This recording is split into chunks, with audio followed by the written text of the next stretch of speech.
On a sunny and warm spring afternoon, Lyra went to the neighborhood park with her mother. The park was buzzing with life as usual. The wind rustled the leaves in the trees, and the sound of birds came from afar. Lyra was wearing a long, comfortable dress with a yellow collar, and on her feet were socks with tiny green leaf patterns. Her blonde hair was tied in 2 pigtails, bouncing joyfully on her back as she ran. Lyra was far more energetic that day than usual. She had a giant ball of curiosity inside her, growing endlessly and impossible to hold back. She didn't leave her mother's side for a second, firing off questions without even taking a breath. "Mom, well, why do the chains on those swings keep creaking? And why is the grass green but the tree trunks are brown? Mom, do you think we can walk on the clouds? And why?" Her mother tried to listen with a smile, but Lyra fired off her questions so fast, one after another, that her mother couldn't even find a chance to answer. "Lyra, sweetie," said her mother gently, "your questions are beautiful, but you need to stop for a second and listen to my answers. Otherwise, you won't be able to hear any answers in the world." But Lyra couldn't stop. Waiting just wasn't for her. "Okay, Mom," she said quickly.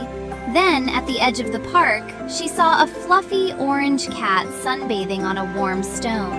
The cat's eyes were closed, breathing deeply. Its tail slowly swished from side to side. Lyra immediately ran up to the cat. She dropped to her knees in front of it and fixed her big blue eyes on it. The cat slowly half-opened its eyes, looked at her, and closed them again. "Hello, cat," said Lyra excitedly. "What's your name?" "Mine is Lyra. And why are you sleeping here all alone? Do you think the sun is warming you? Also, why is your fur so orange? Did you eat an orange? Why aren't you answering me?" The cat paused for a moment. Then something Lyra never expected happened. The cat opened its mouth and spoke in a very calm, deep, yet incredibly soft voice. "Because," said the cat, "you are not giving me even a single second to answer, little girl." Lyra's eyes widened in sheer astonishment. She took a step back, but she wasn't scared at all. Her imagination was so vast that she always believed magical things could happen in the world anyway. You can talk," said Lyra in amazement. "I can't believe it. But why do you talk like me while other cats meow?"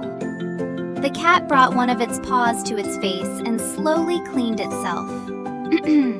"I only speak to those who truly know how to listen, Lyra," said the cat. "But right now you are not listening. You are just letting out the voices in your mind. Your words are exactly like a fast-flowing river sweeping everything away." Lyra felt a little embarrassed. Her cheeks turned pink as usual. "I just want to understand everything," she said in a hushed voice. "I'm curious. Why does the wind blow? Why do birds fly?" The cat sat up on the stone and shook out its orange fur. "Understanding doesn't happen just by asking questions," the cat said wisely. "To understand, sometimes you need to stay quiet and simply watch. The world is already giving you the answers to all the questions you ask. But you make so much noise that you can't hear the answers the world is giving you." Lyra frowned. "How does the world answer, though? The world doesn't have a mouth." "Come with me," said the cat. It jumped off the stone gracefully and walked toward a quieter part of the park, right under a large linden tree. Lyra silently followed it. "Now," said the cat, "sit here, close your eyes tightly, put your hands on your knees, and just listen. Don't ask anything, just open your ears." Lyra did what the cat said. She sat on the grass, took a deep breath, and closed her blue eyes. At first, she could only hear the beating of her own heart and the new questions fluttering in her mind. But since she had promised the cat, she kept her lips tightly sealed. A few seconds later, she realized that the silence wasn't actually silent at all. First, she heard the sound of the wind. The wind wasn't just a simple howl. It played a delicate rustling melody as it passed through the leaves of the linden tree. Then, the sound of a bird from afar caught her ear. A chirping spannon was calling out to its friend in another tree, as if it were speaking. Among the grass, she heard a very faint clicking sound. It was probably an ant or a small insect taking a walk. With her eyes closed, Lyra felt with all her heart that the world was a massive, living, breathing place. The wind, the birds, the leaves, they were all whispering to each other. "Do you hear it?" whispered the cat.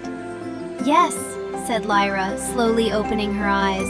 Her voice was now calm and peaceful.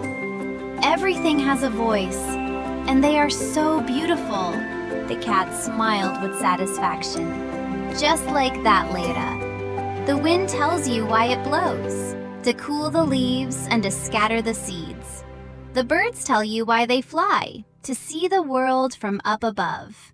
If you talk constantly, you miss out on these songs. Asking questions is wonderful. It is the most beautiful key in the world. But after you open the door with that key, you must step inside and listen to your surroundings." Layra took a deep breath. That impatience inside her was gone, completely replaced by a profound peace. She reached out toward the cat and gently stroked its soft orange fur. The cat closed its eyes and started to purr loudly, making gentle purr, purr sounds. Layra now understood that this sound was simply a cat's way of saying, "Thank you, and I am happy." "Thank you, Layra. I will listen much more from now on." The cat jumped off the stone and slowly began walking right into the bushes. It turned, winked at Layra one final time, and vanished from sight. Layra ran back to her mother. Her mother was reading a book on the bench. Layra went and sat quietly next to her mother, resting her head right on her shoulder. Her mother closed her book in surprise. "Layra, sweetie, are you okay? Are you out of questions?" Layra smiled and closed her eyes. "My questions will never end, Mom," she said in the bud. "Right now, I am listening to the song the wind sings with the leaves. I highly suggest you listen to it too." Her mother lovingly stroked Layra's hair. That day in the park, mother and daughter sat for a long time without saying a word, just listening to the beautiful stories the world was telling them. Layra had finally learned. True curiosity wasn't just asking questions, but showing the courage to stay silent enough to hear the answer.